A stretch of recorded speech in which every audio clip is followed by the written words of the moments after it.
Neste último dia de finados, o Papa Francisco presidiu a missa em um cemitério de Roma e disse que esse é um dia marcado por tristeza, mas também por esperança. Sob céu nublado, Papa Francisco celebrou nesta quarta-feira a missa de finados no cemitério Prima Porta, um dos maiores de Roma. Porém, antes da celebração, colocou nos túmulos rosas brancas e amarelas em memória aos falecidos. Em sua homilia, lembrando o livro de Jó, o Papa falou sobre como, em meio à angústia e ao sofrimento, Jó ainda anunciava a esperança. Chi ha fatto primo questo cammino è Gesù. Noi camminiamo il cammino che Lui ha fatto. E chi ci ha aperto la porta è Lui stesso, è Gesù. Con la sua croce ci ha aperto la porta della speranza, si è aperto la porta per entrare dove contempleremo Dio.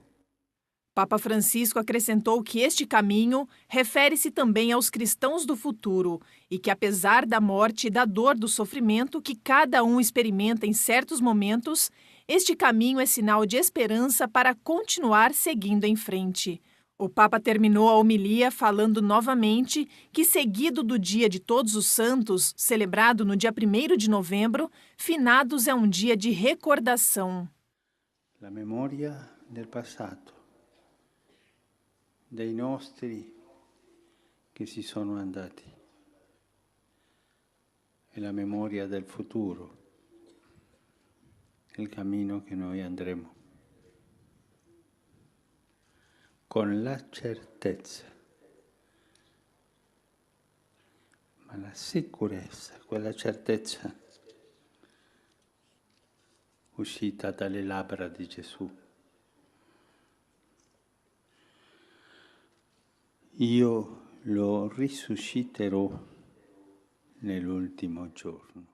No final da missa, Papa Francisco foi muito aplaudido. Os participantes mostraram gratidão ao pontífice, principalmente este grupo de peregrinos que movimentava pequenas réplicas da bandeira da China. Um pároco de Alepo conta como é a vida na cidade síria mais afetada pela guerra e diz que os cristãos são alvo de muitos ataques terroristas. Há 2 anos, o padre Ibrahim Al-Sabah foi convidado a se mudar para um destino de guerra, a cidade aterrorizada síria de Alepo, onde a vida sob as bombas está se tornando insuportável. Vemos edifícios e casas que são destruídas ou que têm partes danificadas, mas isso não é nada comparado ao que vemos diariamente.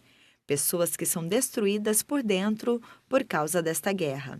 Apesar do sofrimento diário, a falta de eletricidade ou de água, de uma nova camada de pobreza que rodeia a todos e da violência que os cerca completamente, Padre Ibrahim diz que a guerra não derrotou a fé dos cristãos em Alepo. O trabalho constante deste sacerdote e suas iniciativas melhoraram a vida do povo Alepo. Ele diz que coisas simples como esta, um encontro para crianças ou a distribuição de comida para as famílias, são poderosos sinais de esperança. Não somos capazes de gerir a crise, mas como igreja, tentamos dar uma mão, dar o melhor de nós mesmos, oferecer alívio e iluminar a cruz do povo. Onde havia uma comunidade de cerca de 300 mil cristãos, estima-se que agora há apenas cerca de 30 mil. Eles sofrem a ferocidade da guerra como o resto dos sírios. No entanto, eles têm sido alvo de ataques pelo simples fato de serem cristãos. Quando uma igreja é atacada durante a missa dominical no momento agitado da comunhão e a cúpula é bombardeada para derrubar todo o telhado e matar centenas de pessoas, não é por acaso. Há ataques em que sentimos que os cristãos são o alvo. Em poucos dias, o padre vai deixar a Europa e retornar a Alepo, provavelmente a cidade mais perigosa do mundo. Mas nem ele, nem muitos outros religiosos pretendem partir.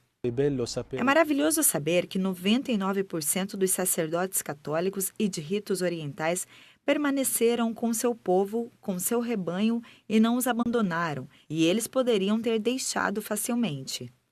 Padre Ibrahim pede orações pela Síria e um compromisso com a paz e o diálogo da comunidade internacional. Ele espera que ninguém tenha que passar pelo que os habitantes de Alepo estão experimentando, em um lugar que já foi a joia da Síria.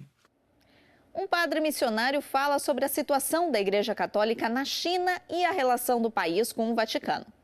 O regime comunista na China considera Roma e o Papa Francisco como influências externas ao país que podem provocar desavenças com o governo. Por este motivo, o governo chinês criou a Associação Patriótica Católica Chinesa em 1957 para nomear, coordenar e gerenciar todos os bispos católicos da China. Muitos destes bispos, acreditando que a Igreja Patriótica não segue os ensinamentos cristãos e interfere nas relações com Roma, se recusam a reconhecer sua autoridade e a consideram como uma igreja extraoficial. Padre Bernardo Cerveleira, missionário durante muitos anos na China, assegura, entretanto, que na China há uma só igreja. Ninguém pode dizer que há duas igrejas. Na verdade, há uma igreja oficial, na qual os bispos, exceto 8, estão em comunhão com o Papa. Na igreja extraoficial, há cerca de uns 40 bispos que juram lealdade ao Papa Francisco.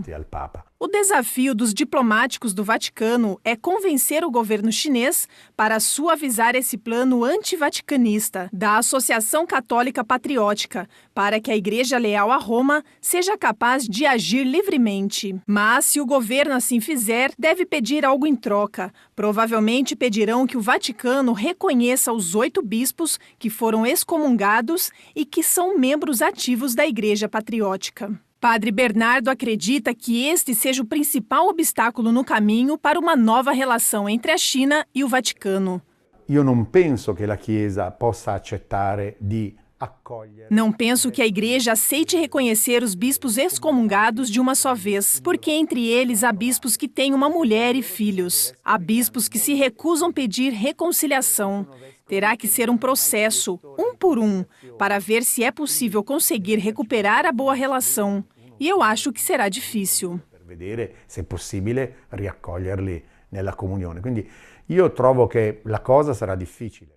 O padre considera que aproximar-se da Associação Patriótica é uma linha vermelha para o cardeal Parolin e o corpo diplomático do Vaticano.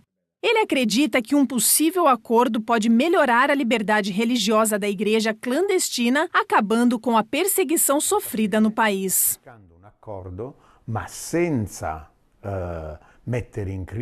A Santa Sé está buscando um acordo que não ameace a doutrina católica e que, ao mesmo tempo, proteja os bispos. Além disso, querem que os prisioneiros sejam libertados. Isto me faz pensar que o cardeal Parolin não quer vender a fé católica à Associação Patriótica Católica Chinesa, mas sim cooperar com o governo para que a China dê liberdade religiosa para a igreja. Cerca di cooperare con il governo per una migliore libertà religiosa della Chiesa. Recentemente, houve um pequeno, mas significante gesto que poderia significar um grande passo no caminho das negociações entre o Vaticano e a China.